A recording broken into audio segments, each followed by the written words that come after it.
d'immeubles réalisés en 1860. Alors évidemment, quand César-Delli parle d'appartements en miniature, là, on voit bien que ce n'est pas exactement le cas, en tout cas pour l'observateur d'aujourd'hui, parce que ce sont des appartements qui sont tout de même assez spacieux. Si on prend un autre plan, ici c'est un immeuble également de première classe, avenue des Champs-Élysées. C'est un plan qui reprend grosso modo les mêmes principes, à ceci près qu'ici la salle à manger est plus directement connectée au grand salon. Mais vous voyez là toujours pièce de réception sur rue, pièce valorisée sur rue, petit salon, grand salon et une chambre. Cabinet de toilette, distribution à la fois d'une chambre depuis l'escalier principal et puis l'entrée principale, la cuisine avec à proximité l'escalier de service. Donc on retrouve les mêmes principes.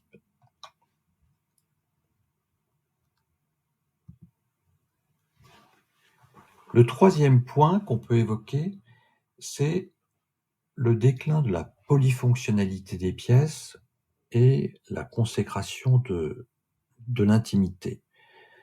Philippe Ariès, qui est un des précurseurs de l'histoire des mentalités, Philippe Ariès a parfaitement analysé ces phénomènes qui émergent au XVIIIe siècle dans les élites et qui vont se diffuser au XIXe siècle au sein des classes bourgeoises dans les appartements bourgeois. Et le fait est que si la bourgeoisie, on devrait dire plutôt les bourgeoisies, cette classe sociale est hétérogène, avec des niveaux de richesse variés, ses membres se retrouvent autour de valeurs communes, et ça se traduit par des rituels de vie domestique, ça se traduit évidemment dans les plans d'appartement. Concrètement, la spécification des pièces, elle se renforce au cours du XIXe siècle. Les manuels de savoir-vivre et les traités de décoration passent en revue les pièces de l'habitation. Ils passent en revue les pièces de l'habitation et ils leur assignent des règles en termes de proportion, de qualité d'éclairage, de décoration, d'aménagement, etc. Donc tout cela est très codifié. Tout ça est accompagné, prescrit par une littérature qui est assez conséquente.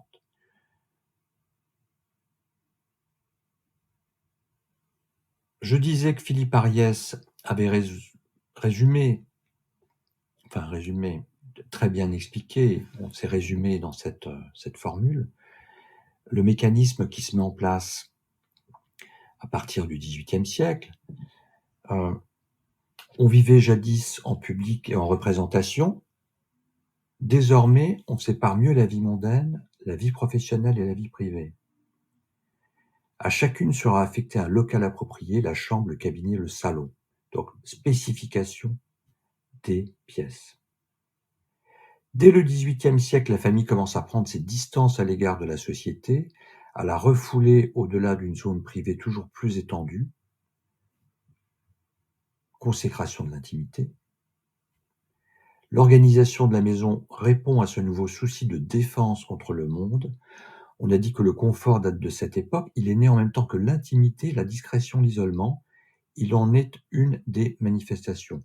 Il n'y a plus de lit n'importe où. Les lits sont réservés à la chambre à coucher, équipés de chaque côté de l'alcôve de placards et de réduits où apparaît un outillage nouveau de toilette et d'hygiène. De ce point de vue-là, on est très loin des scènes et des espaces de la vie familiale de période antérieure.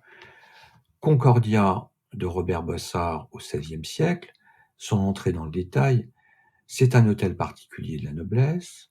La pièce que l'on observe accueille différents usages. On y prend notamment ses repas et on y dort. Ce cumul des usages au sein d'une même pièce va commencer à disparaître dans les résidences des élites au XVIIIe siècle, et puis tout ça va se concrétiser au XIXe siècle dans l'ensemble de la production. C'est un phénomène qui est général. Donc, le premier aspect, c'est ça, c'est une spécification fonctionnelle et décorative des espaces.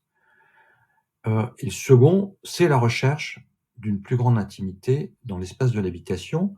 Et ça, Philippe Ariès le note également. Il évoque une cellule familiale qui tend à se replier sur elle-même et à mettre à distance la société.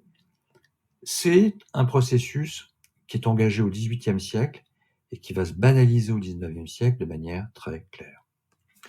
Edward Shorter a analysé de son côté la naissance de la famille moderne, c'est-à-dire une famille réduite aux parents et aux enfants, en opposition à des formes de cohabitation intergénérationnelle et à des regroupements familiaux élargis qui incluaient des employés et des domestiques. Au coin du feu, Henri de Montaut, là nous sommes en 1860. Très concrètement, cette représentation de la vie familiale, qui met en scène une petite famille dans son intérieur douillet, elle n'est pas pensable au siècle précédent. Or, cette représentation, elle constitue désormais un idéal de vie familiale qui va fonctionner comme un modèle idéalisé, qui va fonctionner comme un modèle qui sera très largement médiatisé. Dans ce processus, et par rapport à la recherche de l'intimité, il y a quelque chose qui est assez important, assez déterminant, c'est la mise à distance des domestiques. Mise à distance des domestiques dans les appartements bourgeois du XIXe siècle. Alors, que dit César Daly? Daly distingue la circulation des maîtres et de leurs invités, d'une part, puis celle des fournisseurs et des serviteurs, des domestiques, d'autre part. Les uns et les autres, selon Daly, doivent emprunter des circulations différenciées, une circulation noble qui est valorisée, une circulation secondaire qui ne l'est pas. Et Daly précise que ces circulations doivent être parfaitement distinctes, et il distingue un terrain neutre entre les maîtres et les serviteurs. Ce terrain neutre, c'est l'antichambre.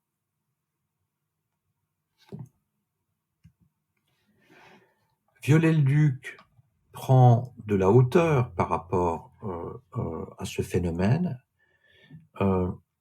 et Viollet-le-Duc entrevoit le fait que cette mise à distance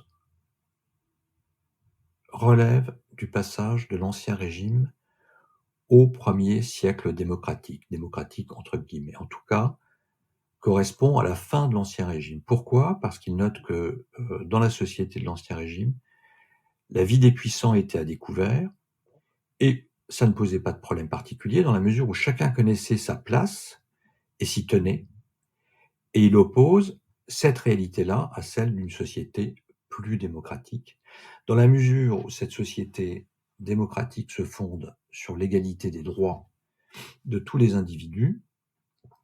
Viollet-le-Duc considère qu'il faut désormais imaginer des barrières matérielles entre maîtres et serviteurs pour assurer l'intimité de ces derniers. Et Viollet-le-Duc conclut en évoquant des subordonnés qui sont peu dévoués lorsqu'ils ne sont tout simplement pas hostiles ou envieux.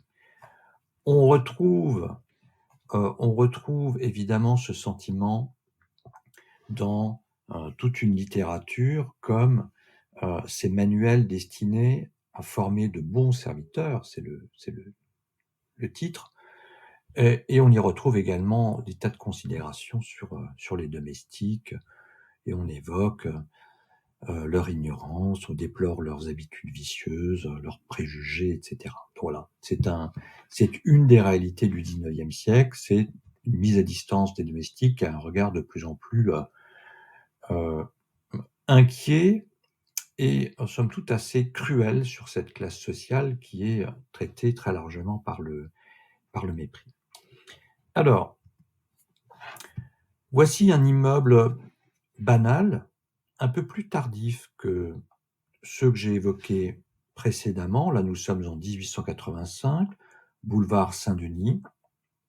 Alors, qu'observe-t-on? Rez-de-chaussée, entresol, premier étage, 2, 3 et 4, et puis les combles. Au rez-de-chaussée, bon, on a un dispositif qui est assez classique dans un quartier commerçant, des boutiques au rez-de-chaussée, un vestibule d'entrée, les 2 escaliers principales de service, une concierge, puis des arrière-boutiques. Le tout est organisé autour d'une courette. L'entresol est juste au-dessus. L'entresol, c'est un étage en relation avec le rez-de-chaussée. Il y a des chambres, il peut y avoir du stockage. Ce sont des lieux qui sont en général occupés par les propriétaires des boutiques. Vous voyez, chambre des demoiselles du magasin, chambre. Donc il y a des connexions plus ou moins directes entre le rez-de-chaussée et l'entresol. L'entresol, qui est cet étage-là, qui en général est des hauteurs sous plafond inférieures aux étages courants. Le premier étage, c'est-à-dire celui-ci, en réalité, le deuxième dans la stratification, l'étage premier ou deuxième, peu importe, au-dessus de l'entresol, c'est l'étage noble. C'est l'étage noble, pourquoi? Parce qu'il n'y a pas d'ascenseur. Premier étage, étage noble, l'appartement le plus grand, le plus spacieux. Je n'entre pas dans les détails, il n'y a pas grand-chose à dire de plus que ce qu'on a vu tout à l'heure.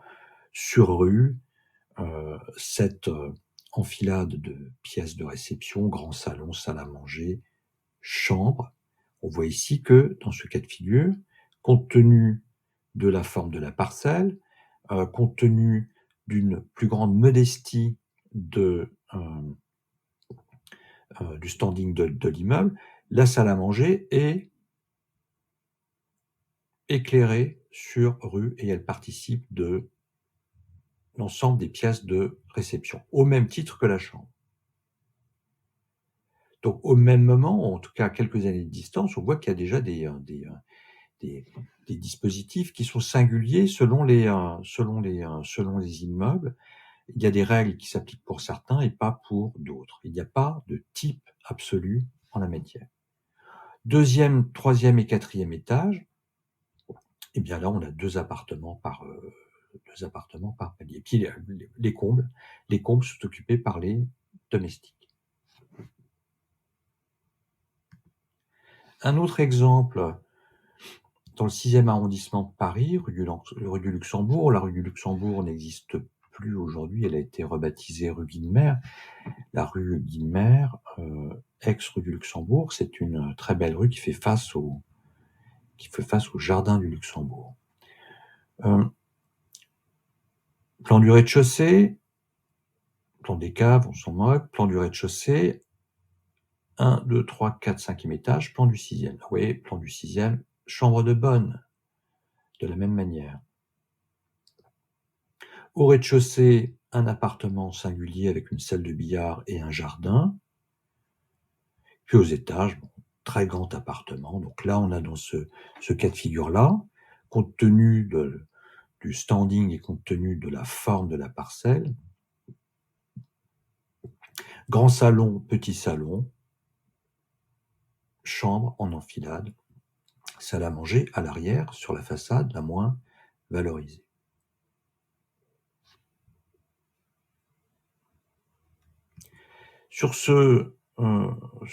Dans cet immeuble, on voit qu'il existe une salle de bain. Nous sommes en 1886, donc il y a à la fois un élément novateur et un élément plutôt conservateur et qui va être amené à disparaître, c'est le principe de la cuisine en sous-sol. Cuisine en sous-sol, vous voyez, qui est relayée par cette publicité.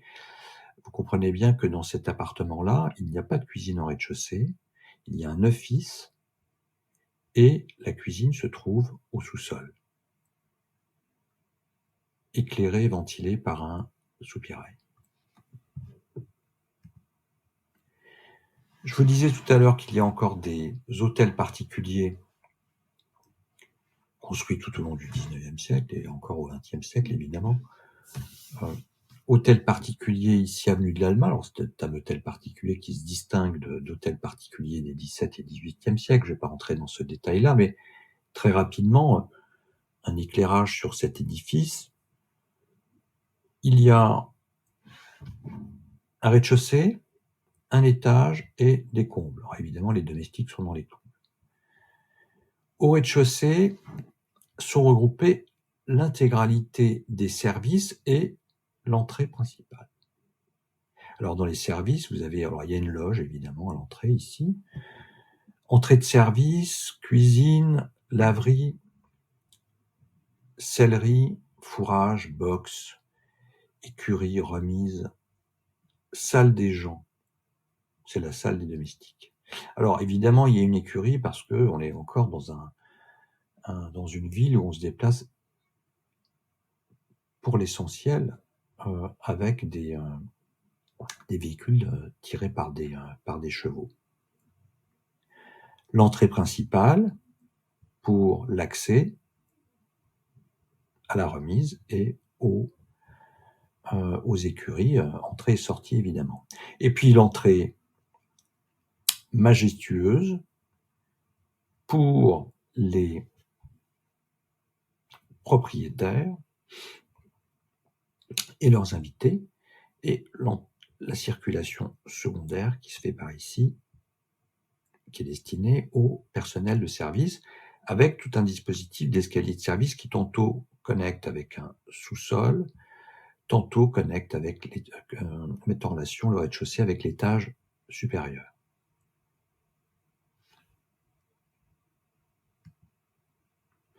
À l'étage, c'est une habitation qui se consacre exclusivement à la réception et, entre guillemets, à l'habitation, à des pièces plus privatives.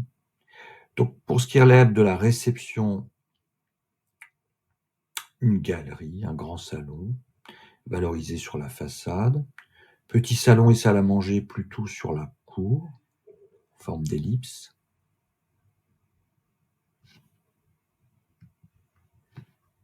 Chambre de monsieur, bibliothèque, cabinet de toilette.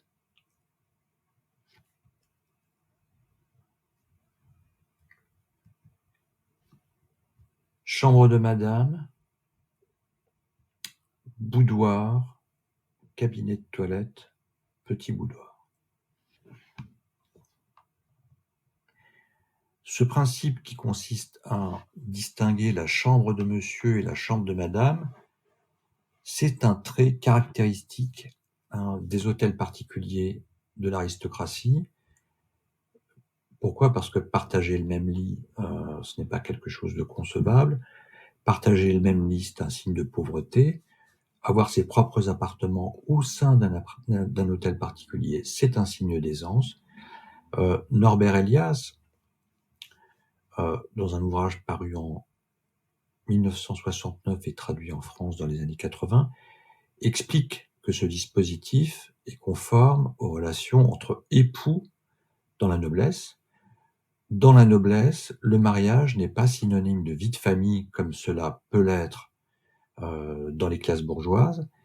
Et, vous lirez son explication, le plan de l'appartement aristocratique constitue donc une solution optimale aux problèmes d'habitation posés par ce type de mariage. Ici, on ne peut pas employer le terme bourgeois de famille. Alors, même si on est assez loin de la séparation des espaces de vie de madame et de monsieur dans les hôtels particuliers du XVIIe et du XVIIIe siècle, ici, on a quand même, au début du XXe siècle, dans cet hôtel particulier, la persistance d'une séparation, au moins pour ce qui relève des chambres et de quelques pièces dédiées. Un boudoir pour madame, une bibliothèque pour monsieur, chacun avec son cabinet de toilette.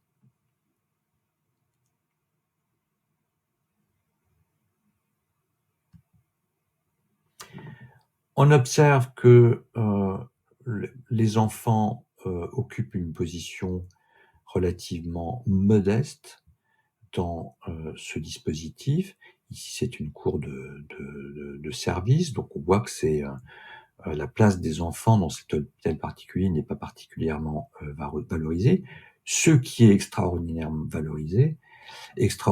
valorisé, pardon, c'est cette succession de pièces que l'on peut parcourir intégralement, qui communiquent toutes les unes avec les autres, avec pour certaines plusieurs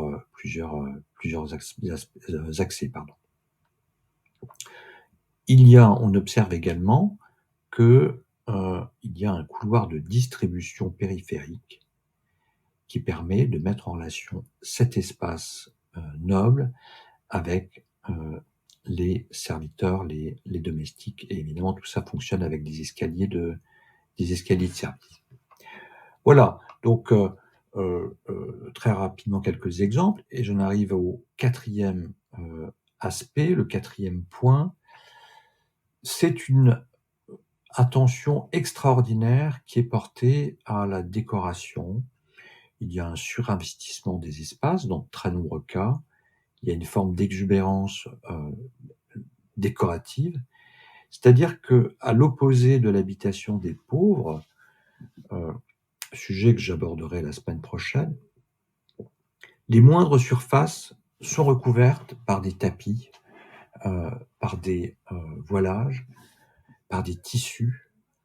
Les appartements sont remplis de bibelots, sont remplis de meubles en tout genre. La décoration entremêle régulièrement des styles français de toutes les époques, le tout agrémenté d'influences turques, d'influences chinoises, d'influences japonaises, etc. Des murs blancs, l'hypothèse d'avoir des murs blancs, c'est quelque chose qui est parfaitement inconcevable. L'abus du blanc sur les murs d'un salon, blablabla, je vous laisse lire la citation extraite d'un traité de décoration intérieure.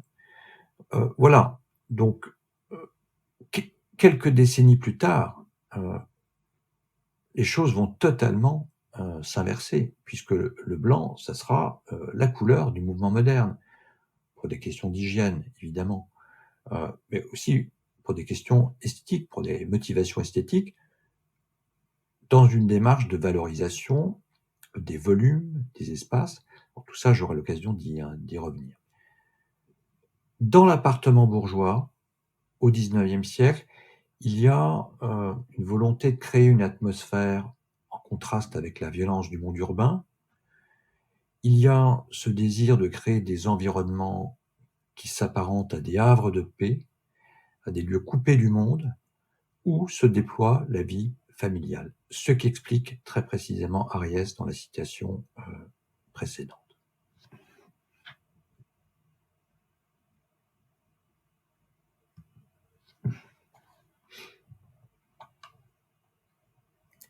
Ce phénomène de saturation de l'espace, ce phénomène de profusion des objets, cette recherche effrénée de moelleux, de postures relâchées, eh bien tout ça, ça suscite des commentaires parfois très critiques. Ici, c'est l'exemple d'un expert tapissier qui déplore en réalité les atmosphères relâchées des salons parisiens, et il déplore la profusion de tous ces nouveaux meubles qui génèrent des postures qu'il trouve inappropriées, et il évoque l'hypothèse d'une forme de décadence de la société française. Ça, c'est un point de vue. Il se trouve que un siècle plus tard, plutôt 70 ans plus tard, Siegfried Gieden, qui est l'historien officiel du mouvement moderne, Gieden également condamnera ces intérieurs. Il les associera à une forme de décadence. Pour les modernes, et ça il faut le savoir, l'appartement bourgeois, c'est l'exemple parfait de ce qu'il ne faut pas faire, parce que ça représente une forme de dérive dont la France aurait été l'épicentre. Plus près de nous, l'historien Manuel Charpy a consacré une thèse absolument exceptionnelle, une thèse de 1300 pages, qui porte pour l'essentiel sur ces espaces privés où on en arrive à draper des cheminées, on en arrive à draper des pianos. Et Charpy se consacre précisément à la manière dont la culture, plutôt au processus qui fait en sorte que la culture matérielle bourgeoise s'affirme comme un élément déterminant, elle est constitutive de son identité. Ce qu'il décrit et ce qu'il analyse, c'est un phénomène de civilisation qui est à l'œuvre dans cette classe sociale, et ce phénomène de civilisation, il est évidemment constitutif de notre histoire, et plus particulièrement de notre rapport à l'habitation. Toujours est-il que cette profusion décorative, dont je vous donne quelques extraits ici, quelques exemples ici, cette recherche du capiton, du moelleux, des postures relâchées, tout ça va être critiqué sur plusieurs fronts. Il y a de nombreux observateurs, de nombreux moralistes qui voient le signe d'une symbole d'une décadence.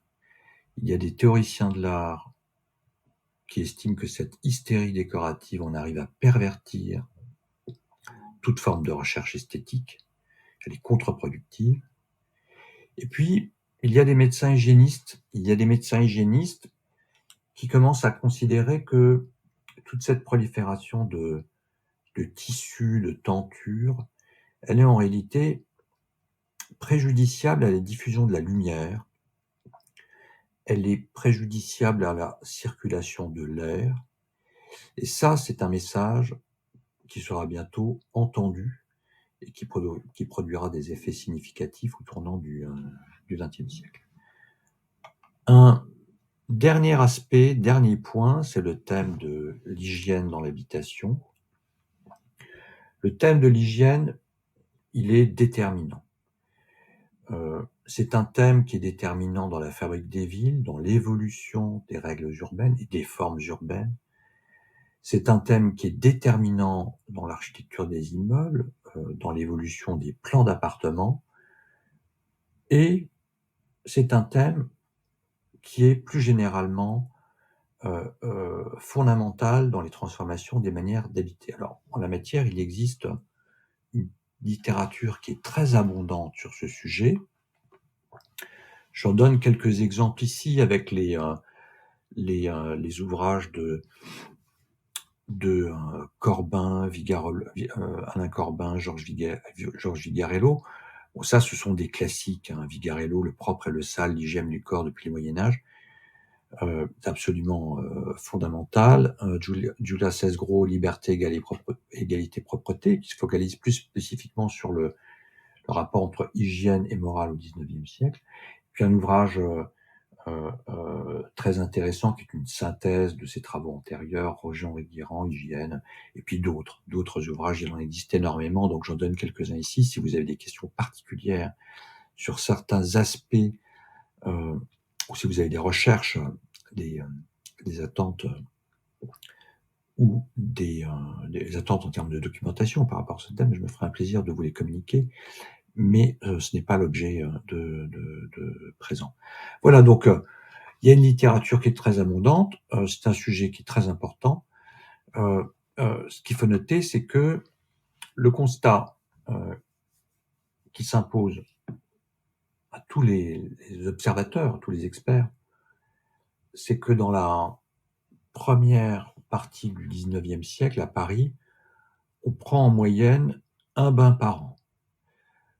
On prend un bain par an, alors que la pratique des bains en milieu urbain, dans des équipements dédiés, a été une réalité, au moins jusqu'au XVIe siècle en France. Ce que nous expliquent Alain Corbin et Georges Vigarello, notamment, c'est que jusqu'au milieu du XVIe siècle en France et dans de nombreux pays européens, il y a des bains publics, il y a des étuves, il y en a une trentaine à Paris. C'est une pratique répandue. Les étuves sont mixtes. La nudité n'est pas perçue comme particulièrement troublante. Les étuves sont mixtes et polyvalentes. On s'y lave, on y mange, on y boit, on écoute de la musique. En réalité, ce sont des lieux de sociabilité, ce sont des lieux de jouissance. Ce sont des lieux de jouissance où l'eau a un aspect festif, un aspect ludique, et certains sont des lieux de prostitution, pour dire les choses très clairement. Et ces bains publics vont être progressivement interdits dans toute l'Europe à partir du XVIe siècle. Ils sont interdits pour différentes raisons. Ils sont interdits pour des raisons médicales. Pourquoi ? Parce qu'on pense que la nudité dans les bains favorise la transmission des maladies vénériennes. Et surtout, les médecins au XVIe et au XVIIe siècle pensaient que la peau était perméable et qu'elle pouvait laisser passer l'eau. L'idée, c'était que l'eau chaude ouvrait les pores de la peau, qu'elle se glissait dans l'organisme et qu'elle fragilisait les organes en laissant entrer dans l'organisme des miasmes morbides, comme ceux de la peste, par exemple. Jusque très tard dans le XIXe siècle, il y a une croyance populaire qui perdure. Et cette croyance populaire, elle consiste à penser que la crasse a des vertus protectrices, que la crasse préserve des maladies. Et il faudra pas mal de temps avant d'admettre que les cosmétiques, tout comme la crasse, empêchent la peau de respirer et que la contagion épidémique emprunte d'autres voies. C'est Pasteur qui, parmi d'autres, identifiera le rôle des microbes. Et plutôt que d'utiliser de l'eau, on va recommander la toilette sèche, c'est-à-dire que l'on va se frotter la peau avec des linges propres. Donc voilà, méfiance par rapport à l'eau, persistance de croyances relatives au potentiel toxique de l'eau dès lors, notamment en période épidémique, et promotion de la toilette sèche, que ce soit chez le docteur Savot, Jean-Baptiste de Lassalle. Ces citations sont tirées de l'ouvrage de Georges Vigarello. Évidemment, il y en a des tas d'autres, mais tout ça clarifie un petit peu les choses. Donc, méfiance par rapport à l'eau qui perdure encore au XIXe siècle, en tout cas dans la première partie du XIXe siècle. Une seconde raison une seconde explication à la disparition des bains publics, c'est une explication d'ordre moral. Au XVIe siècle, les autorités et l'Église catholique vont durcir leur position. Ils vont montrer du doigt les bains publics. Ce qu'on leur reproche, c'est d'être des lieux de plaisir, des lieux de mélange des sexes, des lieux de débauche, des lieux de violence. Et on va définitivement interdire les étuves au XVIe siècle en France. Donc, si vous voulez, la disparition des étuves et de toutes les formes de sociabilité et d'hygiène qui sont liées, c'est la conséquence de préoccupations sanitaires, compte tenu des croyances médicales de l'époque. C'est la conséquence de préoccupations liées au maintien de l'ordre public. Ces établissements sont manifestement des problèmes en ce sens. Et puis, ce sont des préoccupations qui relèvent de la morale. Pour l'Église catholique, évidemment, se laver, potentiellement, c'est une source de péché. Et au XIXe siècle encore, on recommandera aux jeunes filles de fermer les yeux lorsqu'elles se lavent. Dans les couvents, dans les monastères, les moines et les religieuses étaient tenus de limiter leurs ablutions au strict minimum, etc. Donc vous voyez qu'il y a tout un environnement qui est assez peu culturel, médical, qui est assez et moral pour tout dire, qui est assez peu favorable à des rapports privilégiés à l'eau. Donc voilà, au XVIIe, au XVIIIe siècle en France, même ceux qui en avaient les moyens ne se lavaient que très modérément. Et en réalité, l'association entre ces deux termes, hygiène et santé, pas de santé sans hygiène, l'association entre ces deux termes, elle ne va s'affirmer qu'au cours du XIXe siècle et très progressivement, de manière relativement imparfaite. Il faudra attendre le début du XXe pour que les choses se précisent un peu. Mais le fait est que c'est au cours du XIXe siècle qu'on va commencer à réouvrir des établissements de bains, et c'est au cours du XIXe siècle que les médecins vont faire de l'usage de l'eau un critère élémentaire de préservation de la santé privée, de la santé individuelle et puis de la santé publique. Voilà. Pas de santé sans hygiène, la santé à la maison par l'hygiène, etc. Voilà. Ça, c'est médiatisé par la publicité pour la vente d'appareils, d'appareillage, mais voilà, c'est sur des discours qui traversent l'époque. Toujours est-il que dans les espaces privés, la pratique du bain est faible, notamment en raison du coût des équipements. Les baignoires, les lavabos, les bidets ne font pas l'objet d'une production en série, donc ce sont des équipements qui sont rares, ce sont des équipements qui sont chers. Et pour couronner le tout, l'eau ne monte dans les étages parisiens qu'autour des années 1870.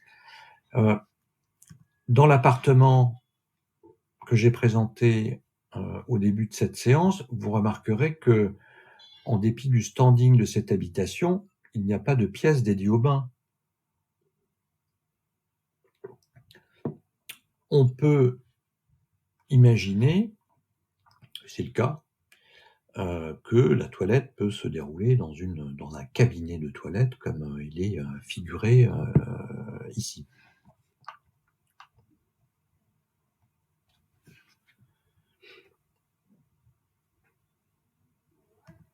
Dans cet autre immeuble construit 25 ans plus tard, ni salle de bain, ni cabinet de toilette. Alors, on est dans un immeuble de standing inférieur, mais il n'y a pas de cabinet de toilette.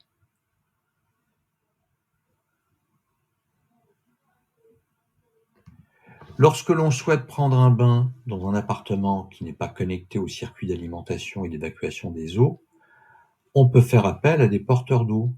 Ce sont des porteurs d'eau qui sillonnent les immeubles et qui livrent éventuellement également des baignoires. Les baignoires, dans ce cas, ce sont des meubles que l'on déplace. Elles s'apparentent à de grandes bassines. Elles sont nettement moins chic que ces méridiennes convertibles en baignoires qui ont existé dans des périodes antérieures. Mais on est toujours dans la même logique. Il s'agit bien d'un objet qui peut se déplacer, il n'est pas connecté au réseau. Et lorsqu'on ne dispose pas de baignoire, la pratique la plus courante, c'est celle de cette bassine anglaise qu'on appelle le tub, qui n'a évidemment pas le même sens que le mot tub dans l'argot français. Le tub, voilà, c'est une bassine qu'on va retrouver dans de très nombreux appartements jusque dans les années 1930.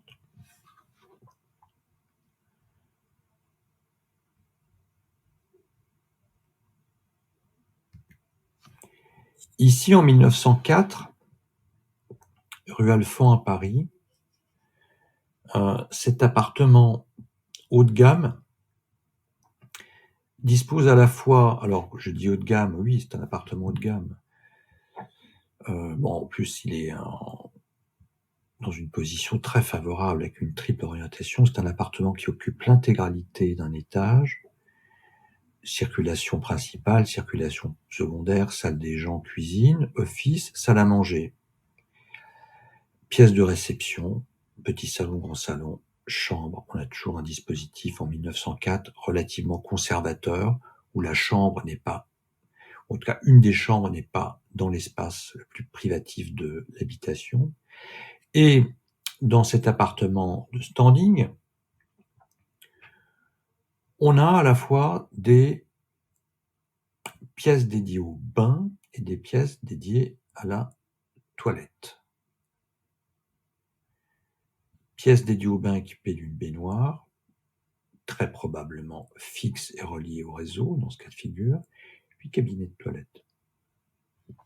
Le cabinet de toilette, c'est une pièce qui est abordée dans les traités de savoir-vivre, dans les traités de décoration. La baronne Staff, qui est une grande prêtresse de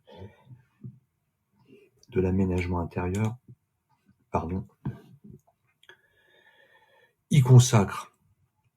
lui consacre un ouvrage à part entière. Monique Caleb observe la chose suivante: les recueils de plans d'habitation se mettent à présenter dans les 2 dernières décennies du siècle des appartements équipés selon un habitus particulier qui dissocie coquetterie et beauté de propreté et hygiène. À la première exigence, le cabinet de toilette correspond admirablement. À la seconde, la salle de bain est adaptée. En gros, 2 pièces singulières avec des finalités singulières. Le cabinet de toilette ici dans une pub de parfumeur et ici la salle de bain dans une publicité qui concerne des équipements sanitaires. Donc voilà, des cabinets de toilettes plutôt très spacieux. Tous ne sont pas comme ça. Certains sont si on revient sur l'exemple qu'on regardait, non, celui-ci est correct, mais ceux-là sont quand même relativement modestes. Donc cette image-là du cabinet de toilette, elle est quand même relativement rare.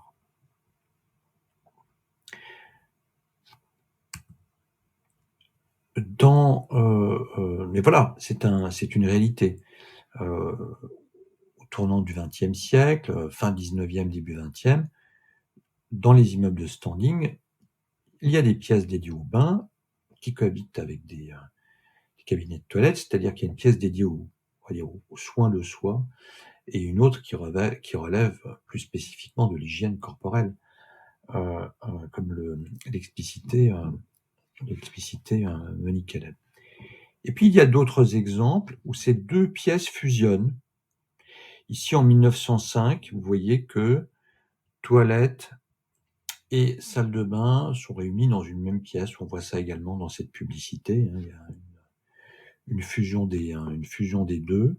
Et puis tout ça va complètement fusionner et la notion de cabinet de toilette va être absorbée par la salle de bain telle qu'elle se généralisera dans les années 1920 après la Première Guerre mondiale. Alors je dis généralisera, n'exagérons pas parce que ce genre d'installation est quand même extraordinairement rare, mais ce dispositif-là, ce principe-là, ce type de pièce est qualifié de salle de bain américaine et c'est ce modèle-là qui va se diffuser à une échelle réduite évidemment auprès du plus grand nombre, mais bien plus tard. Alors, si on regarde ce plan, ce qu'il faut bien comprendre, c'est que au même moment, y compris dans des gammes d'immeubles similaires, il y a différents dispositifs qui cohabitent. On l'a vu précédemment également. Voilà, donc les choses ne sont pas... tout ça est... La progression, l'évolution, c'est pas quelque chose de parfaitement régulier où tout évolue en même temps, à la même date, on construit des choses comme ça. Non, et aujourd'hui encore, c'est comme ça. Tout se fait de manière progressive avec des rythmes diversifiés, évidemment, en fonction du statut social des uns et des uns et des autres. Et puis les aspirations des architectes, du potentiel des plans, donc tout ça est relativement hétérogène. Donc là, si on regarde ce plan, nous sommes en 1906 à Paris, il y a une tripartition sur un seul niveau. Les services, là, les chambres de domestiques ne sont pas sous les combles, les chambres de domestiques sont au même niveau. Donc un seul appartement par palier, en tout cas ce niveau-là accueille un appartement unique. Cuisine et office en relation avec les lieux où vivent les domestiques. Une réception qu'on pourrait qualifier de relativement moderne, puisque la salle à manger est manifestement connectée aux autres pièces de réception. Salle à manger, salon, petit salon, distribué par une galerie depuis l'accès principal. Et puis, une totale privatisation des chambres. C'est-à-dire que là, plus de chambres dans l'enfilade. La chambre est en train de devenir un espace exclusivement privatif, qui ne relève pas de la réception comme ça a pu exister au cours des décennies précédentes. Voilà, donc ce plan-là, il est intéressant parce qu'on voit bien qu'il y a des choses qui commencent un peu à se consolider. Dans ce projet, il y a, pour les questions de standing, la persistance de cabinets de toilette et, pour des questions d'hygiène, la présence d'une salle de bain. Et on retrouve ici un principe qu'on a vu dans d'autres plans précédemment, dans le premier que j'avais montré, dans les deux premiers que j'ai montrés, on retrouve le principe de l'enfilade des pièces, de la perspective, qui fait que certaines pièces font l'objet d'une double distribution. L'idée d'accéder à cette pièce, connexion directe d'une pièce à l'autre, distribution d'une pièce par l'autre plutôt, et puis accès totalement indépendant. Donc une relative grande liberté en termes de circulation. Et voilà. Et puis, au même moment, dans la même période, d'autres appartements qui sont également des appartements de standing conservent des dispositifs anciens. C'est-à-dire qu'ici, on est en 1905, grand salon, petit salon, une chambre. Donc, on conserve ici, et la salle à manger se trouve reléguée très loin, au-delà du cabinet de travail ou de la chambre, reléguée sur la cour. Dans ce cas de figure, on a, je l'ai montré tout à l'heure, des bains et des cabinets de toilette, et puis la salle à manger, elle ne fait pas partie des pièces les plus valorisées, bien qu'elle soit distribuée directement par la salle à manger et profite de la triple exposition. Mais bon, quand même. Et ici, elle est carrément rejetée sur la cour. Grand salon, petit salon, chambre. Voilà. Ici, on dispose d'une salle de bain et il n'y a plus de cabinet de toilette. Donc on imagine que cette salle de bain fait office des deux, la fusion est réalisée. Donc voilà, dispositif innovant, dispositif plutôt conservateur, plutôt ancien en fonction des cas de figure.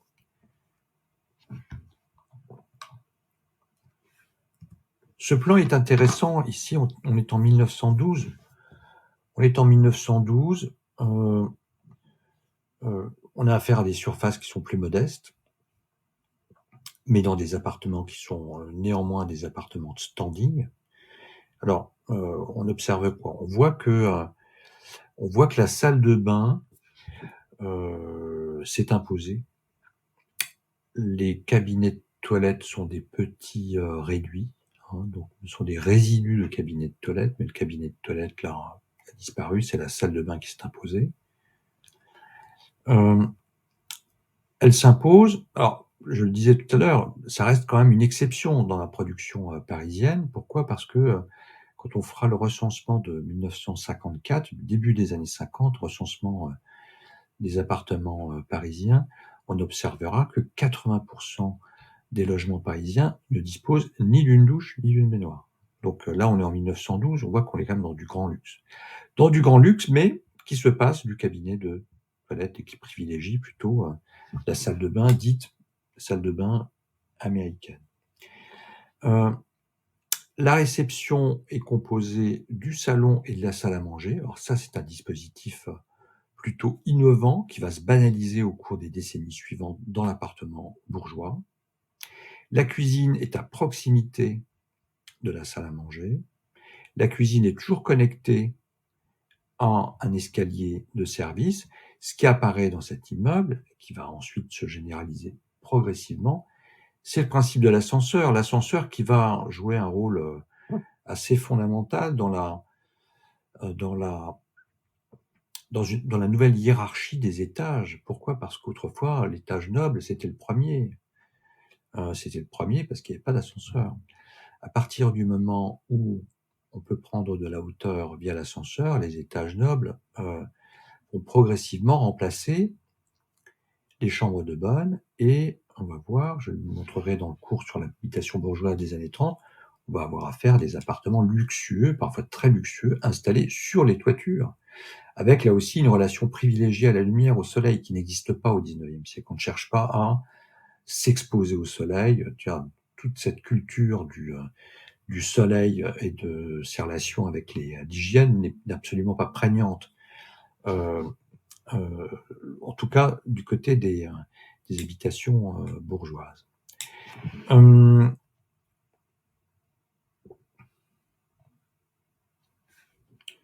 Voilà. Oui, ce qu'on observe là également, que j'ai obligé de mentionner, c'est la constitution de ces pièces de réception et puis les chambres qui forment un dispositif autour de la salle de bain, même si on accède encore à la chambre depuis la galerie et qu'on pourrait y accéder d'une manière plus intime ici. Mais bon, voilà. Alors, j'en termine pour aujourd'hui. Ce qu'il faut retenir, grosso modo, c'est que il n'y a pas de plan type à proprement parler. Il y a une infinité de variations autour de principes qui sont récurrents. Donc il y a des lames de fond, il y a des tendances, il y a des aspirations partagées par tous les membres de cette classe sociale, mais ça prend des formes diverses. Et ces formes diverses, elles s'expliquent par la forme des îlots, la forme des parcelles, la situation des appartements dans la parcelle, dans l'îlot. Ça s'explique évidemment aussi par les choix des architectes. Ça s'explique par la classe des immeubles, plus ou moins chic. Et on s'aperçoit, j'ai insisté là-dessus, mais bon, il faut vraiment avoir ça en tête, c'est qu'il y a toujours plusieurs dispositifs qui cohabitent au même moment. Exemple de la salle à manger, même s'il y a des orientations qui s'affirment et qui dominent la production. Les principales évolutions, c'est quoi ? Premièrement, la privatisation croissante des chambres. Les chambres disparaissent progressivement de l'enfilade des pièces de réception sur rue, la façade sur rue étant la façade la plus valorisée. L'évolution des pièces de réception, c'est le deuxième point. On a un dispositif plutôt qui réunit dans un premier temps grand salon, petit salon avec une ou deux chambres en enfilade. Tout ça, ça disparaît avec un principe qui s'affirme, c'est la constitution d'un espace de réception autour de ces deux pièces que sont le salon et la salle à manger. On ne parle pas de séjour à cette époque. La notion de séjour, elle sera banalisée dans les années 50, mais de séjour ou de living room. Là, on parle de salon et de salle à manger dans l'appartement bourgeois. Le troisième aspect important, c'est la dispersion des chambres. La dispersion des chambres. Dans un premier temps, on l'a vu sur les premiers exemples que j'ai montrés, puis leur regroupement autour de la salle de bain avec la constitution d'un ensemble privatif, plus privatif, beaucoup plus privatif. Donc ça va marquer les choses, ça va marquer les esprits, ça va s'imposer dans la durée. 4e point, c'est l'amélioration progressive des réseaux sanitaires. Ces réseaux sanitaires, ils vont valider en théorie le principe d'une salle de bain, et dans le même temps, le cabinet de toilette, lui, va décliner en tant que pièce spécifique et va disparaître, être absorbé par la salle de bain.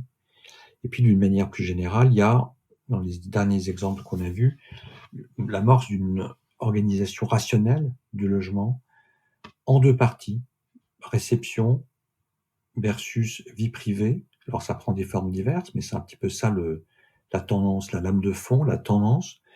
Et tout cela, évidemment, est l'ancêtre de ce qu'on appelle aujourd'hui la partition journée. La question qui se pose, évidemment, c'est de savoir comment vivent les classes populaires. Classes populaires très diverses également, et comment vivent d'une manière générale les classes populaires au même moment, quels sont les principaux programmes qui sont mis en œuvre pour les populations les moins fortunées. Et puis une autre question, c'est de savoir s'il y a une ambition de diffuser des valeurs bourgeoises, de diffuser les valeurs de l'idéal domestique bourgeois en direction de classes sociales moins privilégiées. C'est une hypothèse qui a été formulée par certains historiens, comme Alain Plessis. Alain Plessis qui écrit « C'est par les valeurs qu'elle incarne, par le mode de vie qu'elle exhibe, que la bourgeoisie aspire à civiliser le reste de la société, en imposant le sens de la respectabilité, des convenances, de l'hygiène, de l'épargne, en donnant le goût du confort domestique et de la vie familiale devenu le lieu d'une muséification quasi religieuse, elle, donc la bourgeoisie, elle a popularisé une approche à la fois hédoniste et raisonnable de la vie, un goût du juste milieu qui ont fini par composer une sorte de posture emblématique du tempérament national. » Voilà, j'évoquerai tout ça lors de la prochaine séance. Merci, à très bientôt.